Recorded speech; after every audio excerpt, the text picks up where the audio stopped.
Hello बच्चों, आज हम उपसर्ग के विषय में जानेंगे, जिन्हें इंग्लिश में प्रीफिक्स कहते हैं। प्री मीन्स पहले, फिक्स मीन्स लगाना। तो उपसर्ग शब्दांश होते हैं जो कि मूल शब्द के आगे लगाए जाते हैं।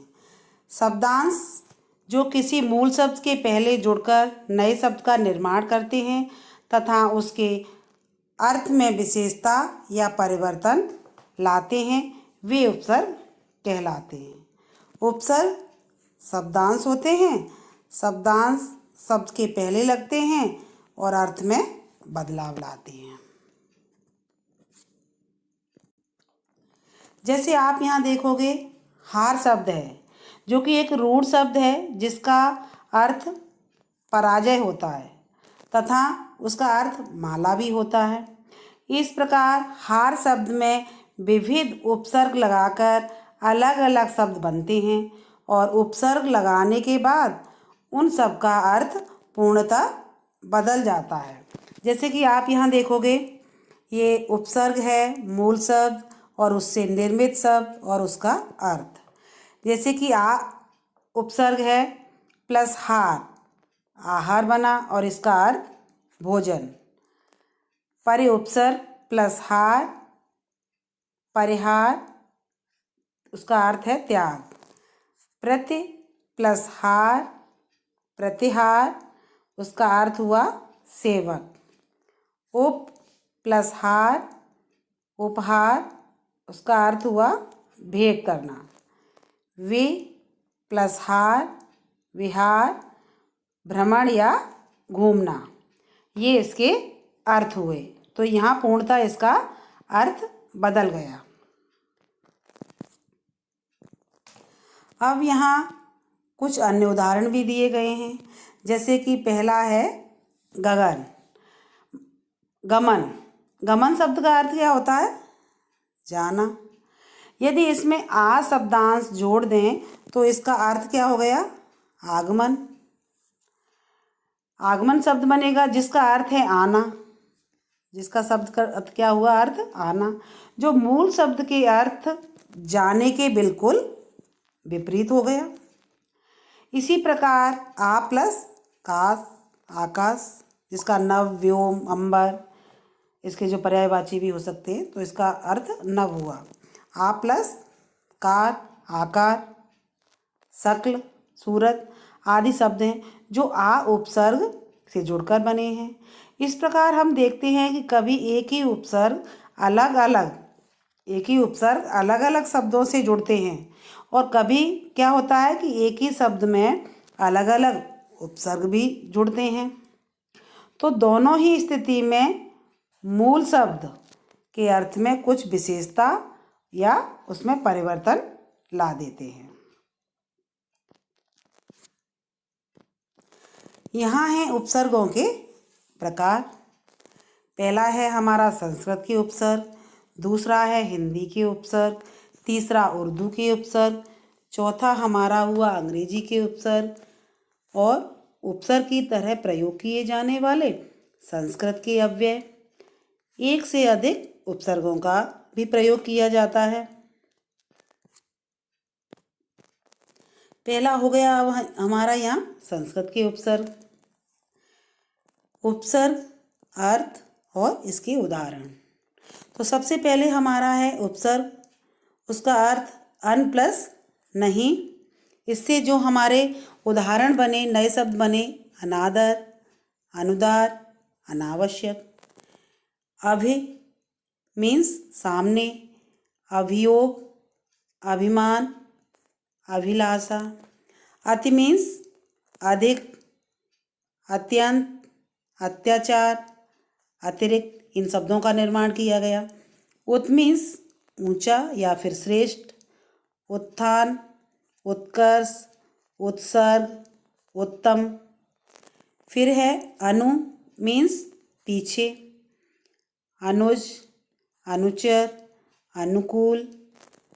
अ मीन्स नहीं, अचल, अधर्म, असत।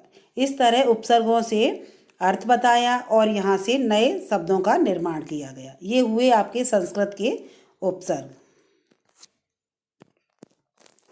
दूसरा है आपका हिंदी के उपसर्ग, जिसमें फिर से उपसर्ग, अर्थ और उदाहरण दिए गए हैं। नि मीन्स निषेध या फिर रहित, जिसके आपके नए शब्दों का निर्माण हुआ। निकम्मा, निगोड़ा और निपुता, ये नी उपसर्ग से मिलकर के बने, जो कि ये शब्दांश हैं। अध मीन्स आधा, अधपका, अधमरा, अधखिला। अब यहाँ देखो, यहाँ ये शब्द विशेषता बता रहे हैं कि फूल कैसा है, अधखिला है। फल कैसा है, अधपका है। चौ, चार, चौमासा, चौपाई, चौराहा।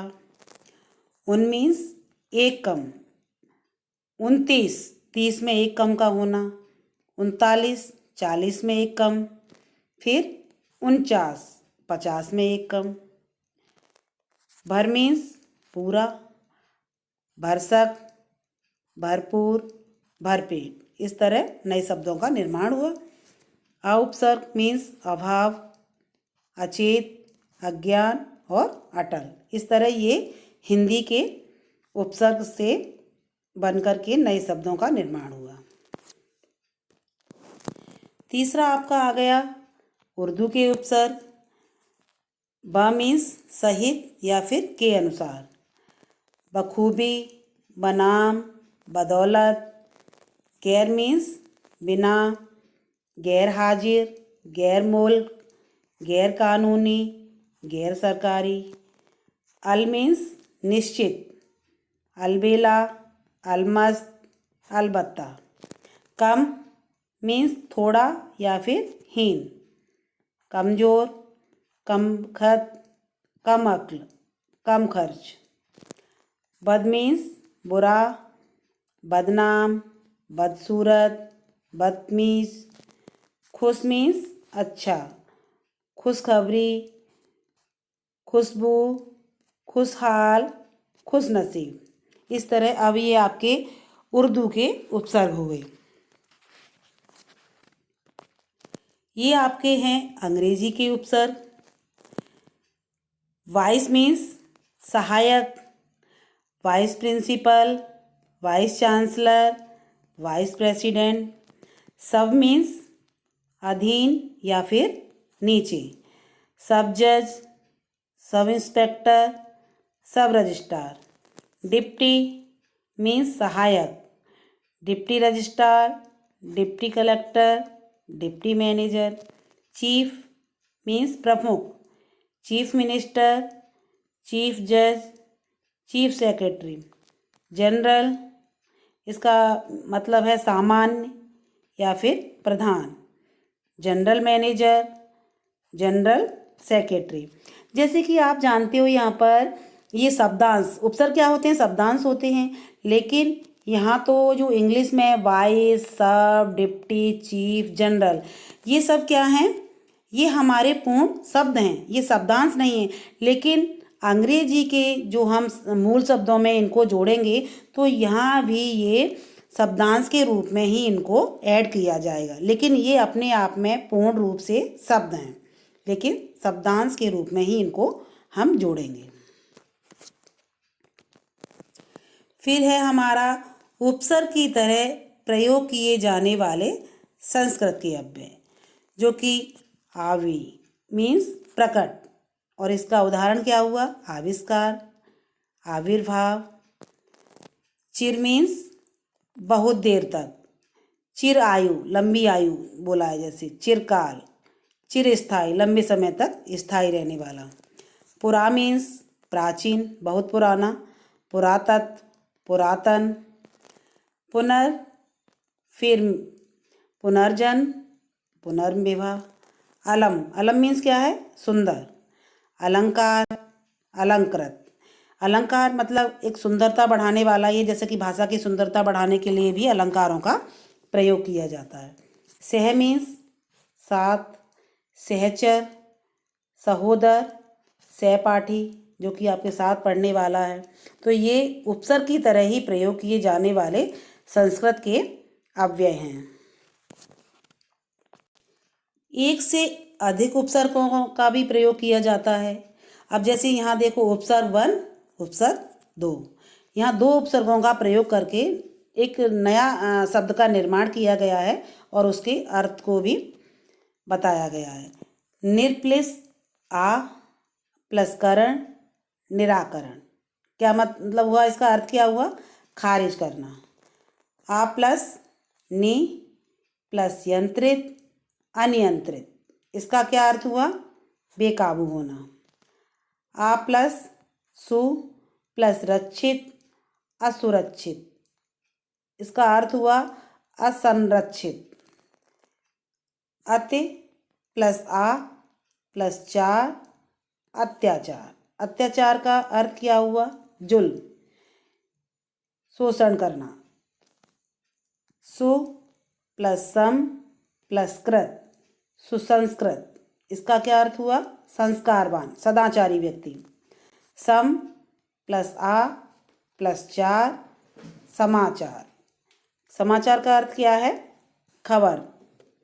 तो इस तरह आपने देखा कि उपसर्ग क्या होते हैं और उपसर्ग के जब एक ही मूल शब्द में कई उपसर्गों का प्रयोग किया जाता है तो किस तरह उसका अर्थ बदल जाता है और किस तरह मूल शब्दों में विशेषता उत्पन्न होती है। और आपने हार शब्द के उसमें देखा कि उसमें कई उपसर्गों का प्रयोग किया गया और गमन शब्द का उसमें आ उपसर्ग लगाने से आगमन, उसका अर्थ भी बिल्कुल विपरीत हो जाता है। फिर आपने इसके भेदों को देखा और उनके उदाहरणों को देखा। तो आप इस तरह ध्यान से इन्हें एक बार 2 बार ध्यान से देखोगे और रिवाइज करोगे। धन्यवाद।